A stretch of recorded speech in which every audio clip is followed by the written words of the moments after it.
brighten up those dark mornings. Wheeler, Ollie, and Lekter. Mornings at the Cabin.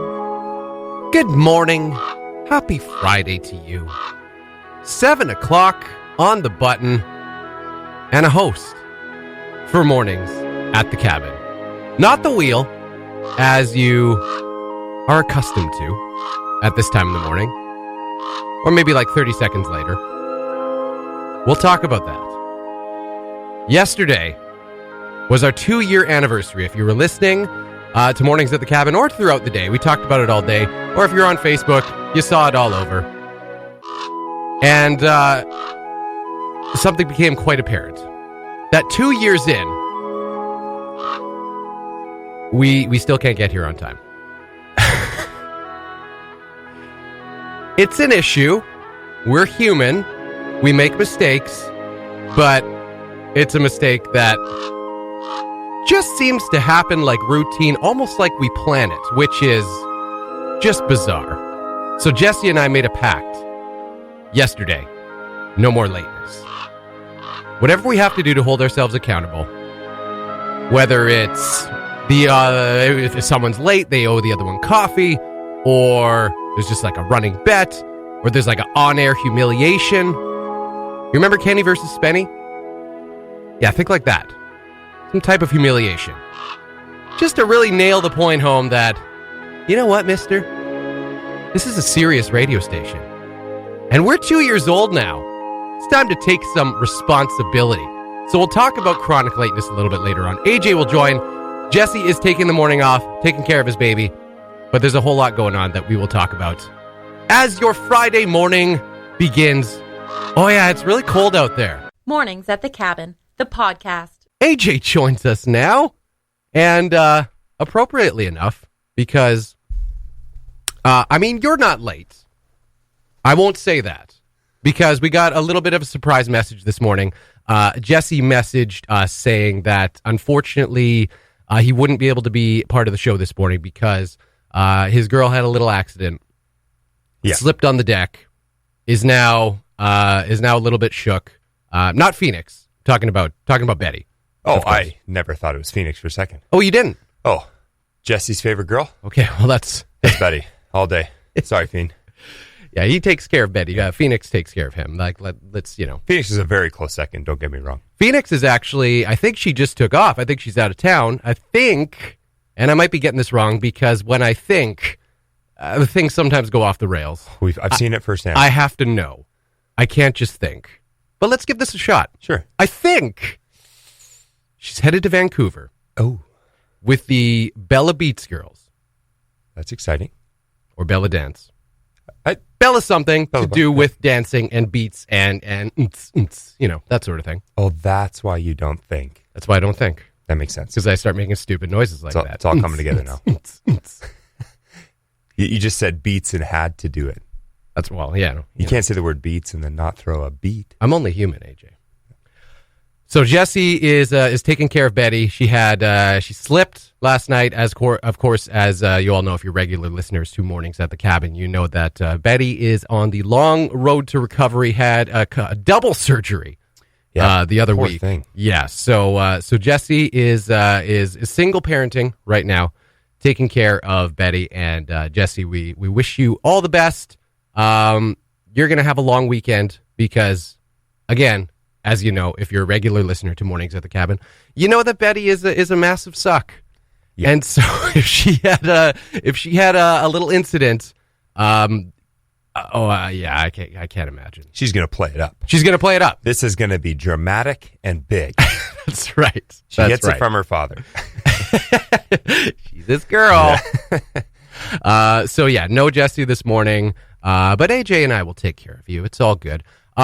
I mentioned off the intro, AJ, that there was an incident yesterday morning that was really driven home by the fact that it was, of course, our 2-year anniversary. Yes. Which we've been so friggin' busy that I think it just kind of like slipped by.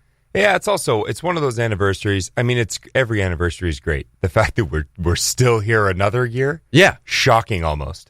I think maybe that was it. Maybe that was like something that we didn't really think of because, 2 years, it's like, okay, now it's just time to get serious. Yeah, it's just another anniversary. Yeah, we've had our fun. I'd say 5 years is going to be another big mark. You don't think 3, huh? Well, Jesse was maybe just 3. poo-pooing 3 immediately as well. We got 12 months to go to that. We have some time to plan some stuff. It's true. But for the fact that it's the 3-year anniversary, I don't think it's a huge deal. Okay. But if we have the FM license, that will be the first anniversary of FM. That's a good point. So then it will become very important. That's a very good point. But outside of that, I think the next one's probably 5 years. Just as far as just general anniversaries go. So CRTC, if you're tuning in this morning and listening and saying, "Oh, hey, look at this application on my desk. It was buried under a pile of other stuff, probably CBC CRTC. Yeah. This chicken recipe I printed off earlier. This chicken recipe, which I'm really, really excited about. I got to get around to that. I got to process that first. And then I'll get to all the other stuff on my desk. But hey, look at this cabin radio, this plucky little internet station in Yellowknife. Where's Whitehorse? No, not Whitehorse.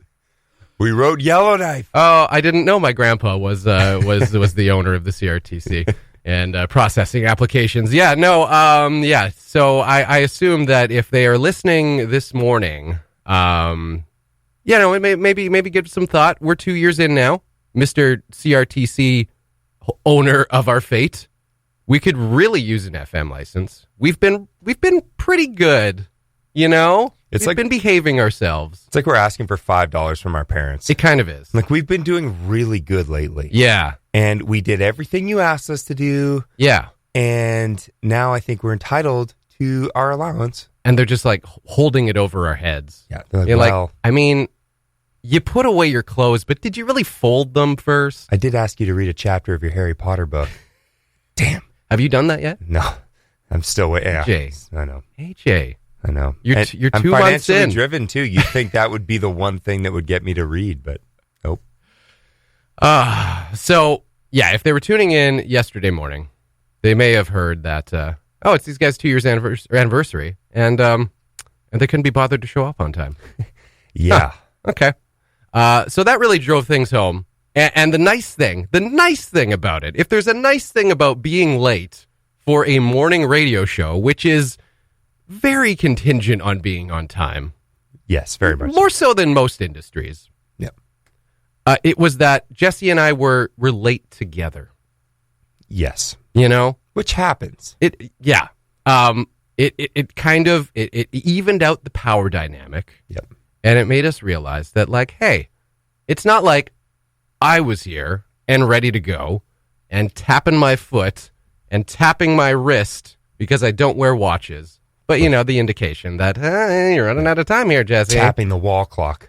And then Jesse blew in and hit the mic a little bit late. No, it wasn't that. We were late together. In fact, I was on my way to work knowing that I was a little bit late. So I pulled out my phone. I was going to give him a little heads up message. Be like, maybe just throw in one more song. We'll go in at 7:02. It's fine. Don't worry about it. But I'll be there very shortly. And I assumed he would reply and be like, yeah, no, don't worry about it. I'll handle the intro. It's all good. Pull up my phone, bring up my messenger, and I have a message from Jesse saying, hey, put in another song. I'll be there right away. So you both trusted each other so much to be on time that neither of you were on time. It's good to have trust. It's good to have trust. Sometimes when you're both chronically late people, it doesn't work out so well. But regardless, we made a pact later in the day. We were on even footing, as I mentioned. We were both late. We both blew it together on our 2-year anniversary. And I said, Jesse, let's make a pact. No more being late. Whatever we have to do, if it takes, when someone has a slip up, they owe the other person coffee. Do you remember Kenny versus Spenny? Did you ever watch that show? Do I remember? Of course I remember Kenny versus Spenny. And how they always did the loser always had to do the humiliation at the end. And they were the worst. One of them was wear an octopus on your head. Well, that was just a competition. That wasn't a humiliation. That was also the humiliation, I think, wasn't it? No, you had to continue to wear it? No, that was no. There was like a. I remember that. That was the competition. That was a milestone episode. I think that was one of the episodes where it was like, okay, I think the show's getting out of hand. Yeah, there was some very illegal things done in that episode. Yeah. Illicit stuff. Yes. Yeah, great show. Unconsented, illicit stuff. One of the greatest television shows of all time. So they would do this humiliation at the end. And I said, if we have to hold ourselves accountable to our listeners, because that is who we should be holding ourselves accountable. They have helped us get to this point. We wouldn't be at our 2-year anniversary without our listeners. Correct. And they deserve better. We owe them better. Yeah. So if we need to humiliate ourselves in front of them to hold ourselves accountable, you got to do what you got to do. Well, I'm excited to see what you guys come up with. I got a few just ideas. hope we get here on time and we don't have to deal with it. Yeah. I think that would be the ideal. That would be great. Yeah, that's the solution I think we're really going for here. Yeah. In true Kenny versus Spenny fashion, then we should make the punishment large enough that it is a true incentive to be here on time. Actually, not just on time, but a little bit early. A little bit early, yeah. A little bit early is on time. Yes, that's right. So I said, at least before the last song. That's reasonable. That gives you a good 3 minutes and 16 seconds to get organized. I think we could do it. Yeah. Year number 2, heading to our 3-year anniversary, is going to be good. It's going to be a good one. Really looking forward to it. And thank you so much for all your nice messages congratulating us on our 2-year anniversary that we forgot about, like completely absent parents who work way too much and maybe don't love their kids enough. This time next year, you're going to have a great birthday next year, kid. Don't worry. Okay. We'll double down. You'll get 2 cakes next year. Mornings at the Cabin, the podcast, where we cut out all the great music and you're left with the rest. Very, very cold outside, as you may have imagined. Minus 28 in Yellowknife right now, minus 41 with the wind chill. So again, if you're walking to work, be aware of that. Make sure you are dressing appropriately. You will freeze instantly, like we did in certain moments last night. So AJ and I, being the pleasant company that we are. Social butterflies, if you will. Yeah, well, I wouldn't go there, but you are. Let's be honest. Yeah. You spend enough time in this town, you get to know people. Yeah, that's right. I mean, I am benefiting from being in a long-term committed relationship, engaged, if you will, to a I will lifetime Yellowknifer. And I am benefiting from the fact that now I am just automatically friends with all her very cool Yellowknife, and some of them not lifer Yellowknifers, but people that have come into town and have asserted themselves as cool people in town. Yes, and you got lucky there. I got very lucky there. You could have gone way worse. I wouldn't have friends without her. I'm pretty convinced. Yeah, see, in Yellowknife too, sometimes you grow up with people, and they're your best friends no matter what, right? But they're one of those type of friendships that if you had met them on the street as an adult, you probably wouldn't be friends with them. No, you wouldn't instantly be drawn to them. Be like, okay, no, you seem cool, I'll hang out with you. It's just because you have like 15 years together and you grew up together, and that's why you're still best friends. Yeah. And that's great. I mean, I've got friends like that, and we're super, super close. Yeah, I don't really like you, but we have a history. Yeah. So, like if I met you today, I wouldn't even give you a chance, But yeah, no. What is it about being adults that makes it so hard to like make new friends? I think that's probably what scares people the most about, say if you were born and raised in Calgary or Winnipeg or, anywhere in the South End, and you decided to move up to Yellowknife because a job presented itself, which is usually the case. Or more likely, you're from the East Coast, and you moved up to Yellowknife because a job presented itself.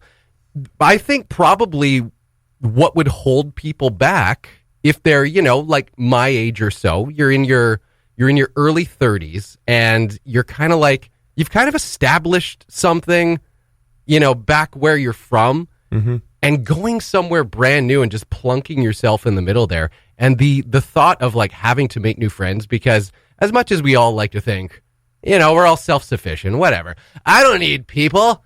I got the internet, video games and stuff and books. You need friends. You do. You need to have a social circle. It's part of human nature. But it's work too, right? I mean, you come into a new town, you've actually got to like do stuff to meet people. Yeah. And it's hard work making friends, and that seems weird. It is. My thing, I joined sports. Yeah. So I'll join a couple leagues, and then that's how I'll meet people. Right. But if you're not into sports, you just have to go do things. Join an art class or choir, whatever you're into. Pottery. Pottery's a good one, actually. Pottery is a good one. There's a lot of people that do Shannon pottery. will tell you that firsthand. Yeah, Jill Elaine did pottery for a long time. Okay. There's a bunch of people that have done pottery. So, there's things like yoga, whatever. Yeah. There's tons of things you can do, and that's the way you meet people. Because it's not like school, right? You're just there. The kid on the locker next to you, you're stuck with them for the whole year. Yeah. Eventually, you're going to either hate them or they'll be your best friend by the end of the year. Right? Yeah. I mean, that's the two avenues. There's nothing in the middle. So luckily, I haven't had to do any of that. Because like I said, I'm in a very loving, engaged relationship with a longtime Yellowknifer, lifelong Yellowknifer. And so I've just fallen into her social circles. Yeah, friends through correspondence. Yes. I do like to think, though, that I do naturally make friends, whether or not I like to admit that, because I'm like, a little self-conscious. I'm like, are we friends? Yeah? All right. Okay, if you say so. But we both were at the Snow Castle last night, because two of the people who work on the Snow Castle, part of the Snow King's crew, they are getting married as well in a very long-term, loving, engaged relationship. And threw a little party for all of their friends who live up here in Yellowknife with them. Courtney and Martin, thank you so much for the invite last night. It was a ton of fun. They had music. They had a whole, probably the best charcuterie displays on the tables that I think I've ever seen in my entire life. Don't get me started on charcuterie. Meats and cheeses, you can't go wrong. You can't go Various meats and cheeses. Yeah. They could have put a brick of cheddar with a bunch of pepperoni sticks, and I would have been thrilled. But no. Luckily, they went a little prosciutto. They had a bunch of different types of cheeses that I don't even know the names of. Yeah. But I ate them anyways. Some spreads. Oh, my gosh. Fancy olives. Grapes and raspberries and blackberries. It was like almost a shame to eat it all, because it was such a beautiful looking display. They did such a wonderful job. Martin is from the Czech Republic, and I think some of his family, his parents, were in town for this. Courtney's family was in town for this as well. Yep. I think they still live here. I think some of her family still lives in Yellowknife. Okay, I wasn't sure about that. But it was a wonderful night. They had, like I said, they had musical entertainment, good friend of the cabin, Baby Brian, and some friends playing on stage. They had comedy acts lined up, which was, and it's so cool because Martin is one of the staples here in the comedy scene, if you can call it that. You bet. In Yellowknife. Very funny guy. I almost think he's funnier when he's not trying to make jokes. You want to hear my theory? Yes. This is what I came up with last night. So Martin was actually hosting the comedy night. Yes. So he was up there and he was kind of doing his thing. And Martin has he was kind of hosting. Sky Plowman was That's right. Kind of thrust like into MC. The hosting role. Yeah. I would say like Sky was the MC and then Martin was kind of hosting. Yeah. Right. Just like on the sheet it said that Martin was hosting. That's what's going up. Anyways, when he went up there and he started talking, did some prizes and things like that. The way he was talking, and he, Martin, he's kind of a quirky dude, right? Yes. I was like, oh my goodness, we're watching the next Snow King in the making.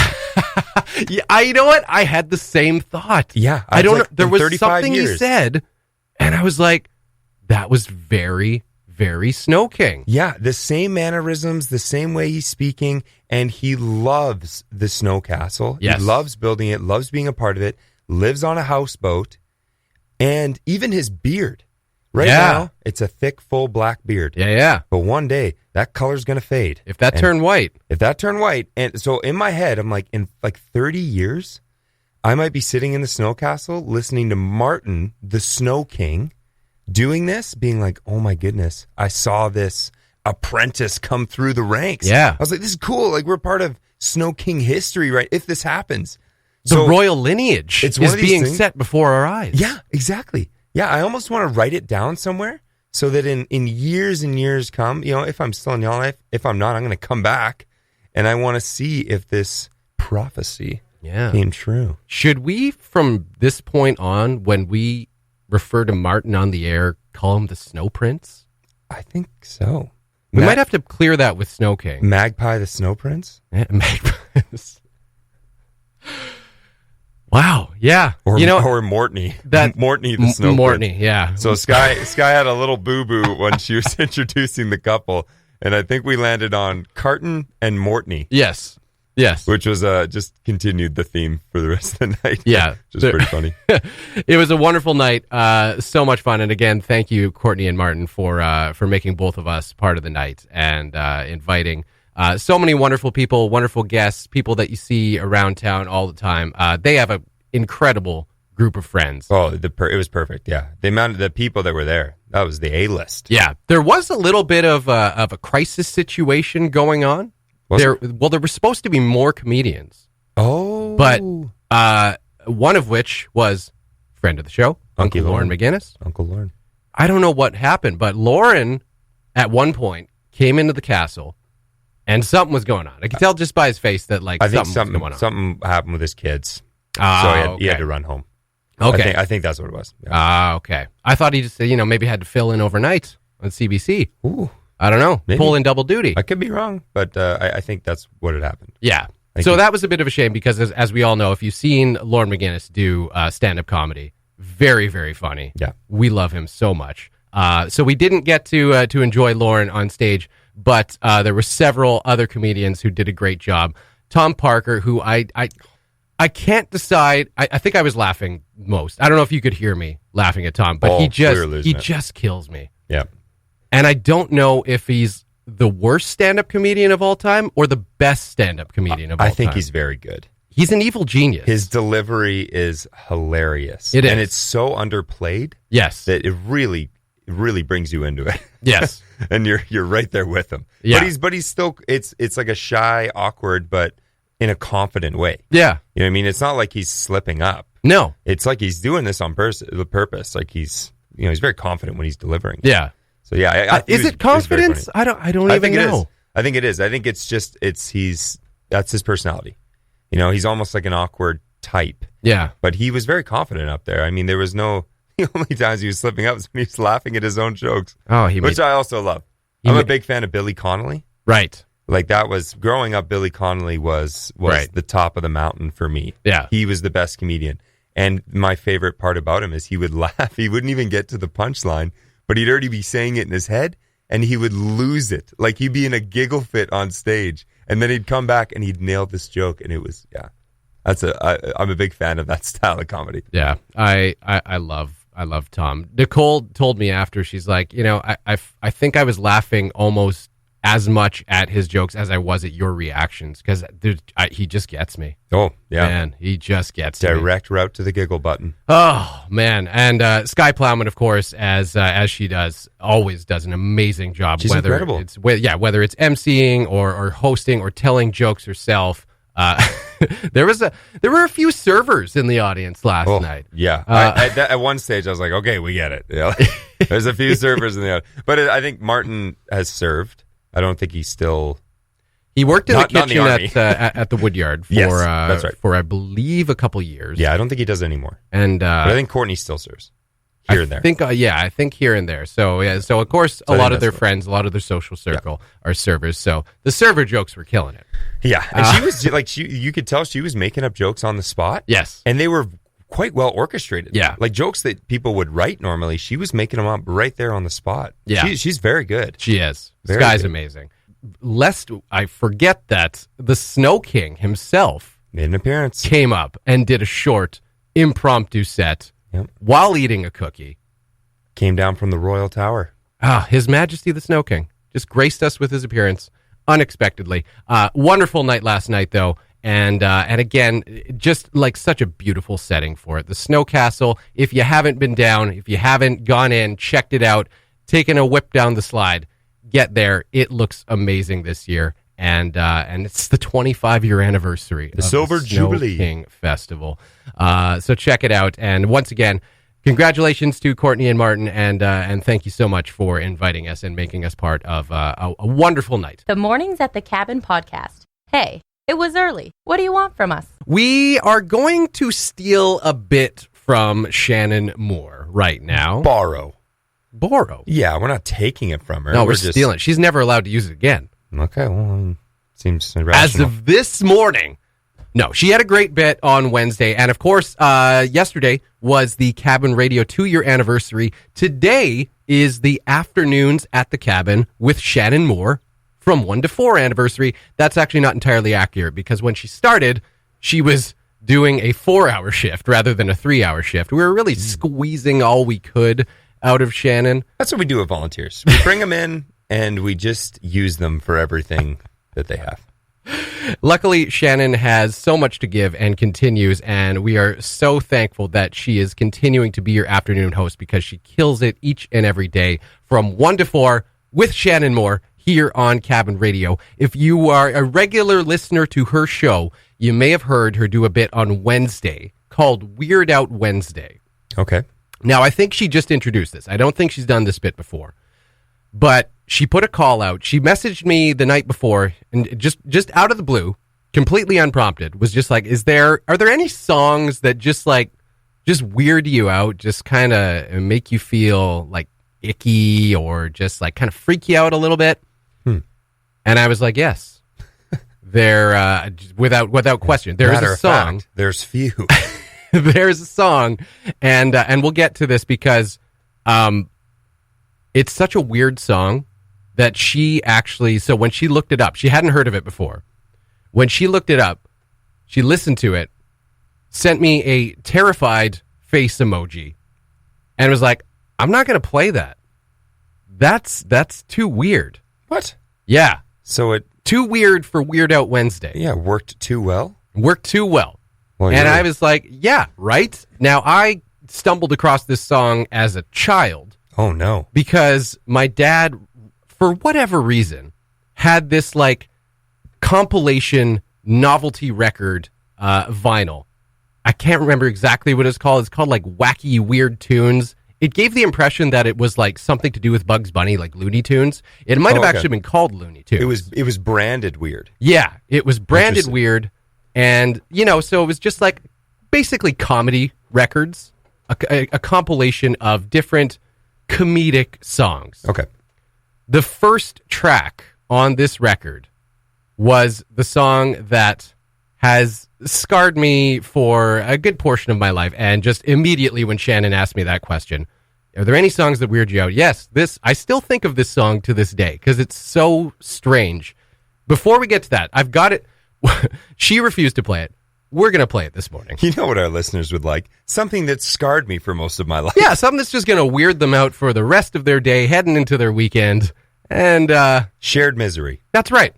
It's time that I shared this anguish with our listeners. Get it off your chest, put it on everyone else's. That's right. So before we get to that, are there any songs that weird you out, AJ? I don't know. Like any Bjork song. Any Bjork song. I don't. What is it about you and Bjork? Yeah, you do not like her. I didn't even listen to Bjork growing up or anything. Right. Like the first time I heard Bjork was here at Cabin Radio, and I remember sitting in the office being like, "What is this music?" And I came in here quite upset. What are we playing? What is this? And you're like, "It's Bjork, dude. It's Bjork. It's Army of Me. Everyone knows this song." Turn this off right now. This is awful. You're upsetting me, and I'm trying to work. Yeah, and then I felt like you played it once a day. Well, I dedicate it to you now. Anytime I play any Bjork song, I dedicate it to you. Is it her voice? She's got kind of like a ghost-like aesthetic to her voice. It's definitely the style, too. Yeah. It's not just the voice. It's how she does it all. It's too out there for me. It's weird. Okay. I would try to do a Bjork impression right now, but I think I'll just butcher it. So I'll just leave that one alone. Okay, so your Freaky Friday selection is literally anything by Icelandic treasure Bjork. Fair enough. You can't like them all. I mean, I like the country. You don't turn the whole country against me, just the artist. Well, I think it's all or nothing in this case. Hand in hand, eh? She's a legend. Well, Goodbye, Iceland. Yeah, that's right. That's like saying you don't like the Beatles. Like, Scratch that well, off my then bucket just list. stay out of England. Quite frankly. Don't go anywhere near the Queen. You're not invited. Okay, back to the song that scarred me as a child. It's a song called They're Coming to Take Me Away, Ha Ha. The ha ha is actually in the title. Oh. It was a 1966 novelty record written and performed, and this is going off the Wikipedia page, by a guy named Jerry Samuels. Billed himself as Napoleon 14. It was released on a major label, Warner Brothers Records. Oh, the major. That's a big one. And became an instant success in the United States, peaking at number 3 on the Billboard Hot 100. What? Number 2 in Canada, and number 4 in the UK singles chart. Like the kind of chart success that... What a buildup. Literally any artist would just die for. Yeah. That sounds amazing. You want to give it a listen? Oh, I can't wait. You want to hear what was peaking at number 1 on the Billboard Hot 100 in 1966? Oh, I've been curious for years. Here is Napoleon 14. They're coming to take me away. Ha ha. Remember when you ran away and I got on my knees and begged you not to leave because I'd go berserk? Well, you left me anyhow, and then the days got worse and worse, and now you see I've gone completely out of my mind. And they're coming to take me away, ha-ha, they're coming to take me away. Is this the whole thing? Ho-ho, hee-hee, ha-ha. This is the song. Funny farm where life is beautiful all the time, and I'll be happy to see those nice young men in their clean white coats, and they're coming to take me away. Okay, we're just going to cut that off there because that is bringing back nightmares for me. I mean, I'm assuming that's war related, but... No, nothing to do with war. What? I thought that was like a drafting thing. No. The lyrics describe a man's mental anguish after a breakup with a woman and his descent into madness, leading to his committal to a, quote, funny farm. Oh. As you heard in the lyrics there. I did think, interestingly enough,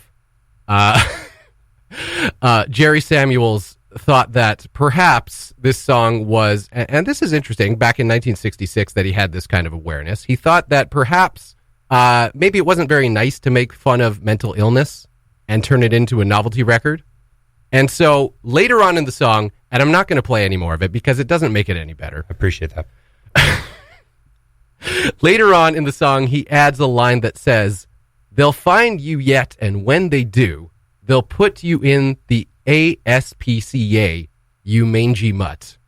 Whoa. Because he thought that maybe if we make it about someone's dog running away and them going insane because of that, maybe that'll soften the blow and it won't be like we're making fun of mental illness so much. I mean, I don't know that makes it any better. No, I mean, it's still better than Bjork. I've listened to that song over Army of Darkness. Army of Darkness, is it? It's still playing. Army You want me to turn it back up here? Yeah. Let's give it another little sample. You want to hear the second verse? And they're coming to take me away. Oh, God. They're coming to Very take similar? me away. Ho, ho, hee, hee, ha, ha, to the All right, that's happy home with No, yeah, get rid of it. That's enough. That's enough. Yeah. So there you go. There's Freaky Friday. Us stealing a bit from Shannon, the track that she refused to play on Weird Out Wednesday because it was just that weird. We should have listened to Shannon. Yeah, this is why I trust her. She's making the right decisions here at Cabin Radio.